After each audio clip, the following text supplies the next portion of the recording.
అందరికీ నమస్కారం.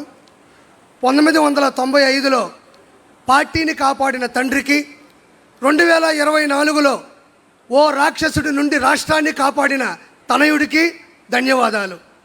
శతకోటి వందనాలు.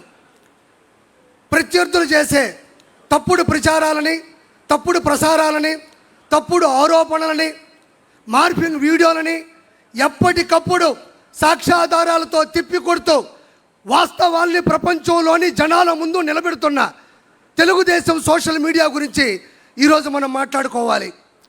బాబు గారిని ఆదరించేవాళ్ళు, బాబు గారిని అభిమానించేవాళ్ళు, బాబు గారి విజన్ని ఆరాధించేవాళ్ళు, ఆయన ద్వారా లబ్ధి పొందిన వాళ్ళు ఈరోజు లక్షలాది మంది స్వచ్ఛందంగా సోషల్ మీడియా నిర్వహిస్తున్నారు.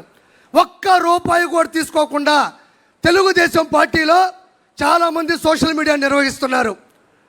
వాళ్ళు వాళ్ళ పని చేసుకుంటూనే ప్రత్యేకమైన సమయాన్ని కేటాయించుకుంటూ దినచర్యలో భాగంగా కొంతమంది అయితే మాకు ఒక్క రూపాయి కూడా వాళ్ళు ఇవ్వక్కర్లేదు, బాబు గారి ద్వారా 2 లక్షల రూపాయలు నేను ఈరోజు వర్క్ ఫ్రమ్ హోమ్ ద్వారా సంపాదించుకుంటున్నాను, ఆయన చేసిన మంచి వల్ల నేను బాగుపడ్డాను, నా మాట ఈ ప్రపంచానికి మంచిగా వెళ్ళాలి అని చెప్పుకునే వాళ్ళు ఎంతమందో చాలామంది ఉన్నారు.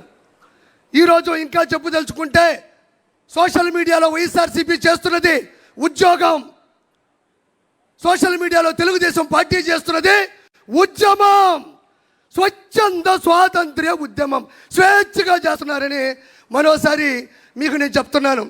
వాళ్ళు విచ్చలవిడిగా ప్రసంగాలు చేసినా, అతను ప్రసంగం మాట్లాడినా, సోషల్ మీడియాలో దారుణాతి దారుణమైన పోస్టులు పెట్టినా, ప్రెస్ మీట్లు పెట్టినా, బూతులు మాట్లాడినా, అవమానించినా ఏ ఒక్కరూ మన వాళ్ళు సంయమనం పాటిస్తున్నారు తప్ప తిరిగి ఆ విధంగా ప్రవర్తించట్లేదు. దానికి ఉదాహరణ నేనే.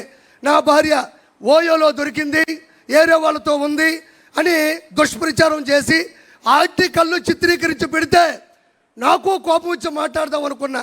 కానీ మా నాయకుడు వెనక నుంచి అటు కొట్టాడు. అది మనం చేయకూడదు, అది మన విషయం కాదు, మన పసుపు సైన్యంలో అది లేదు అంటే వెనక్కి తగ్గినటువంటి ఆలోచన నాది. ఇది ప్రత్యక్ష ఉదాహరణ. దీనితో పాటు గ్రామ స్థాయి నుండి, మండల స్థాయి నుండి, జిల్లా స్థాయి నుండి, రాష్ట్ర స్థాయి నుండి, ప్రపంచ స్థాయి వరకు కొన్ని కోట్ల మంది లక్షలాది వాట్సాప్ గ్రూపుల ద్వారా, స్టేటస్ల ద్వారా, యూట్యూబ్, ఫేస్బుక్, ఎక్స్, ఇన్స్టాగ్రామ్, సొంతంగా యూట్యూబ్ ఛానల్ ద్వారా సామాన్య ప్రజలకి సమంజసంగా విషయం వెళ్ళేటట్టు ప్రచారం చేస్తున్న ప్రతి ఒక్కరికి ధన్యవాదాలు. ఇక్కడ మనం ప్రముఖంగా చెప్పుకోవాలి. వాళ్ళు ఎలా విష ప్రచారాలు చేశారు అంటే, గూగుల్ డేటా సెంటర్ డేటాకి మైండ్ అప్లై చేస్తే అది గోడౌన్ తాళం వేసుకొని వెళ్ళిపోతారు. డేటాకి మైండ్ అప్లై చేశారు వాళ్ళు, మన వాళ్ళు సోషల్ మీడియా అప్లై చేశారు. తర్వాత ఆ రోజు రాత్రి అంతా దాగిపడుకున్నారు, అది వేరే విషయం. సింగయ్య గారిని వాళ్ళే చంపి, అతి కిరాతకంగా చంపి, వాడిని చంపింది, ఆ వ్యక్తిని చంపింది మన వాళ్ళని దోస్తే మన వాళ్ళు ఫుల్ వీడియోలో క్వాలిటీలో చూపించారు, వాళ్ళు ఫుల్గా దాగిపడుకున్నారు. దీంతోపాటు కుప్పంలో ప్రపంచంలో పెద్ద పెద్ద ఆర్ట్ డైరెక్టర్లు ఆశ్చర్యపోయే విధంగా టైట్ క్లోజ్ షాట్లో పెట్టి వాటర్ ట్యాంక్తో నీళ్లు తెచ్చి బిందుతో పోస్తే సంకలు గుద్దుకున్నారు, మేము నీళ్ళు ఇచ్చామని. మన వాళ్ళు వైడ్ షాట్ పెట్టారు, వైడ్గా వైరల్ అయింది. తర్వాత వాళ్ళకి వైరల్ ఫీవర్ వచ్చింది. దీంతోపాటు తల్లికి వందనం, స్త్రీ శక్తి, దివ్యాంగ శక్తి, అన్నదాత సుఖీబాబా, మెగా డిఎస్సి 16,743. దీంతోపాటు విజయవాడ వరదలు, మంతా తుఫాను, ఒకటి కాదు నాయన, బాబు గారు అక్కడ ఇచ్చారు అంటే రెడీగా ఉంటారు. జులాయి సినిమాలో బ్రహ్మానందంగా దొరికిపోతూ ఉంటారు. అది వాళ్ళ ప్రత్యేకత. నేను ఇక్కడ ఇంకో గొప్ప విషయం చెప్పాలి. అన్న లోకేష్ అన్న కూడా వచ్చాడు. సార్, చాలామంది ఎన్నిసార్లు ఈ విషయం చెప్పారు నాకు తెలియదు, కానీ అప్పట్లోనే ప్యాన్ ఇండియా సినిమా ఒకే ఒక్కడు. ఆ ఒకే ఒక్కడు సినిమా తీసింది ఇన్స్పిరేషన్ నారా చంద్రబాబు నాయుడు గారు. ఎంతమంది చెప్పారో నాకు తెలియదు. ఇది శంకర్ గారు, ప్రొడ్యూసర్ గారు, అప్పుడు డిస్ట్రిబ్యూటర్లు, ఎగ్జిబ్యూటర్లు చెప్పినటువంటి సత్యం. ఆ సినిమా ఒకే ఒక్కడు. ఒక్కరోజు సీఎం అయితే ఆ సీఎం ఏం చేస్తాడు అనేది ఆ సినిమా తీశారు. Super duper bit. తమిళ వాళ్ళు చిత్రీకరించిన సినిమా ఇన్స్పైర్డ్ బై సార్.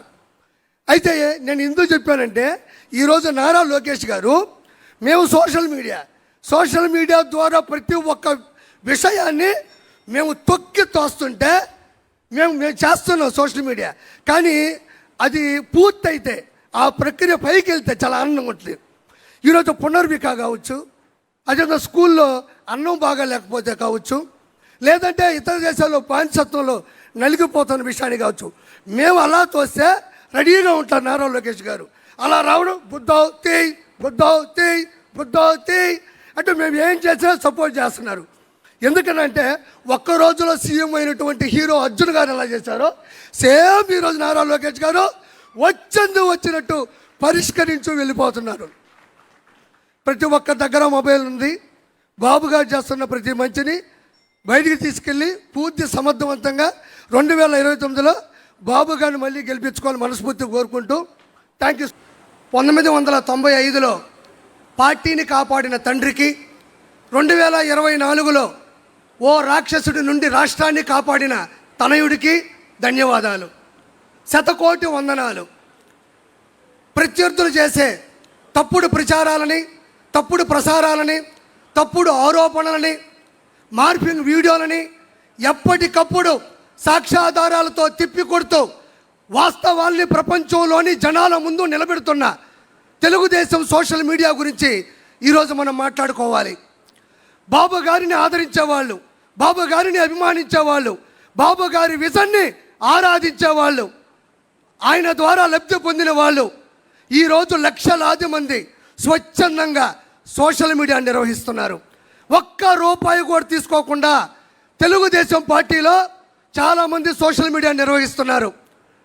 వాళ్ళు వాళ్ళ పని చేసుకుంటూనే ప్రత్యేకమైన సమయాన్ని కేటాయించుకుంటూ దినచర్యలో భాగంగా కొంతమంది అయితే మాకు ఒక్క రూపాయి కూడా వాళ్ళు ఇవ్వక్కర్లేదు, బాబు గారి ద్వారా 2 లక్షల రూపాయలు నేను ఈరోజు వర్క్ ఫ్రమ్ హోమ్ ద్వారా సంపాదించుకుంటున్నాను, ఆయన చేసిన మంచి వల్ల నేను బాగుపడ్డాను, నా మాట ఈ ప్రపంచానికి మంచిగా వెళ్ళాలి అని చెప్పుకునే వాళ్ళు ఎంతమందో చాలామంది ఉన్నారు. ఈరోజు ఇంకా చెప్పుదలుచుకుంటే సోషల్ మీడియాలో వైఎస్ఆర్సీపీ చేస్తున్నది ఉద్యోగం, సోషల్ మీడియాలో తెలుగుదేశం పార్టీ చేస్తున్నది ఉద్యమం, స్వచ్ఛంద స్వాతంత్ర్య ఉద్యమం, స్వేచ్ఛగా చేస్తున్నారని మరోసారి మీకు నేను చెప్తున్నాను. వాళ్ళు విచ్చలవిడిగా ప్రసంగాలు చేసినా, అతను ప్రసంగా మాట్లాడినా, సోషల్ మీడియాలో దారుణమైన పోస్టులు పెట్టినా, ప్రెస్ మీట్లు పెట్టినా, బూతులు మాట్లాడినా, అవమానించినా ఏ ఒక్కరూ మన వాళ్ళు సంయమనం పాటిస్తున్నారు తప్ప తిరిగి ఆ విధంగా ప్రవర్తించట్లేదు. దానికి ఉదాహరణ నేనే. నా భార్య ఓయోలో దొరికింది, ఏరే వాళ్ళతో ఉంది అని దుష్ప్రచారం చేసి ఆర్టికల్ను చిత్రీకరించి పెడితే నాకు కోపం వచ్చి మాట్లాడదాం అనుకున్నా, కానీ మా నాయకుడు వెనక నుంచి అటు కొట్టాడు. అది మనం చేయకూడదు, అది మన విషయం కాదు, మన పసుపు సైన్యంలో అది లేదు అంటే వెనక్కి తగ్గినటువంటి ఆలోచన నాది. ఇది ప్రత్యక్ష ఉదాహరణ. దీనితో పాటు గ్రామ స్థాయి నుండి, మండల స్థాయి నుండి, జిల్లా స్థాయి నుండి, రాష్ట్ర స్థాయి నుండి, ప్రపంచ స్థాయి వరకు కొన్ని కోట్ల మంది లక్షలాది వాట్సాప్ గ్రూపుల ద్వారా, స్టేటస్ల ద్వారా, యూట్యూబ్, ఫేస్బుక్, ఎక్స్, ఇన్స్టాగ్రామ్, సొంతంగా యూట్యూబ్ ఛానల్ ద్వారా సామాన్య ప్రజలకి సమంజసంగా విషయం వెళ్ళేటట్టు ప్రచారం చేస్తున్న ప్రతి ఒక్కరికి ధన్యవాదాలు. ఇక్కడ మనం ప్రముఖంగా చెప్పుకోవాలి, వాళ్ళు ఎలా విష ప్రచారాలు చేశారు అంటే గూగుల్ డేటా సెంటర్ డేటాకి మైండ్ అప్లై చేస్తే అది గోడౌన్ తాళం వేసుకొని వెళ్ళిపోతారు. డేటాకి మైండ్ అప్లై చేశారు వాళ్ళు, మన వాళ్ళు సోషల్ మీడియా అప్లై చేశారు. తర్వాత ఆ రోజు రాత్రి అంతా దాగిపడుకున్నారు, అది వేరే విషయం. సింగయ్య గారిని వాళ్ళే చంపి, అతి కిరాతకంగా చంపి, వాడిని చంపింది, ఆ వ్యక్తిని చంపింది మన వాళ్ళని దోస్తే మన వాళ్ళు ఫుల్ వీడియోలో క్వాలిటీలో చూపించారు, వాళ్ళు ఫుల్గా దాగిపడుకున్నారు. దీంతోపాటు కుప్పంలో ప్రపంచంలో పెద్ద పెద్ద ఆర్ట్ డైరెక్టర్లు ఆశ్చర్యపోయే విధంగా టైట్ క్లోజ్ షాట్లో పెట్టి వాటర్ ట్యాంక్తో నీళ్లు తెచ్చి బిందుతో పోస్తే సంకలు గుద్దుకున్నారు, మేము నీళ్ళు ఇచ్చామని. మన వాళ్ళు వైడ్ షాట్ పెట్టారు, వైడ్గా వైరల్ అయింది. తర్వాత వాళ్ళకి వైరల్ ఫీవర్ వచ్చింది. దీంతోపాటు తల్లికి వందనం, స్త్రీ శక్తి, దివ్యాంగ శక్తి, అన్నదాత సుఖీబాబా, మెగా డిఎస్సి 16,743. దీంతోపాటు విజయవాడ వరదలు, మంతా తుఫాను, ఒకటి కాదు నాయన, బాబు గారు అక్కడ ఇచ్చారు అంటే రెడీగా ఉంటారు. జులై సినిమాలో బ్రహ్మానందంగా దొరికిపోతూ ఉంటారు. అది వాళ్ళ ప్రత్యేకత. నేను ఇక్కడ ఇంకో గొప్ప విషయం చెప్పాలి. అన్న లోకేష్ అన్న కూడా వచ్చాడు. సార్, చాలామంది ఎన్నిసార్లు ఈ విషయం చెప్పారు నాకు తెలియదు, కానీ అప్పట్లోనే ప్యాన్ ఇండియా సినిమా ఒకే ఒక్కడు.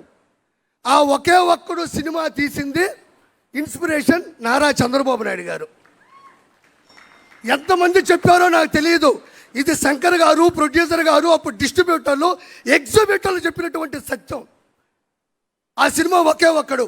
ఒక్కరోజు సీఎం అయితే ఆ సీఎం ఏం చేస్తాడు అనేది ఆ సినిమా తీశారు. Super duper hit. తమిళ వాళ్ళు చిత్రీకరించిన సినిమా ఇన్స్పైర్డ్ బై సార్. అయితే నేను ఎందుకు చెప్పానంటే, ఈరోజు నారా లోకేష్ గారు, మేము సోషల్ మీడియా ద్వారా ప్రతి ఒక్క విషయాన్ని మేము తొక్కి తోస్తుంటే మేము చేస్తున్నాం సోషల్ మీడియా. కానీ అది పూర్తయితే, ఆ ప్రక్రియ పైకి వెళ్తే చాలా ఆనందంగా ఉంటుంది. ఈరోజు పునర్విక కావచ్చు, అదే స్కూల్లో అన్నం బాగా లేకపోతే కావచ్చు, లేదంటే ఇతర దేశాల్లో బానిసత్వంలో నలిగిపోతున్న విషయాన్ని కావచ్చు, మేము అలా తోస్తే రెడీగా ఉంటారు నారా లోకేష్ గారు. అలా రావడం బుద్ధావ్ తేయ్ అంటే మేము ఏం చేసినా సపోర్ట్ చేస్తున్నారు. ఎందుకనంటే ఒక్క రోజులో సీఎం అయినటువంటి హీరో అర్జున్ గారు ఎలా చేశారో, సేమ్ ఈరోజు నారా లోకేష్ గారు వచ్చినట్టు పరిష్కరించు వెళ్ళిపోతున్నారు. ప్రతి ఒక్క దగ్గర మొబైల్ ఉంది. బాబు గారు చేస్తున్న ప్రతి మంచిని బయటికి తీసుకెళ్ళి పూర్తి సమర్థవంతంగా 2029లో బాబు గారిని మళ్ళీ గెలిపించుకోవాలని మనస్ఫూర్తిగా కోరుకుంటూ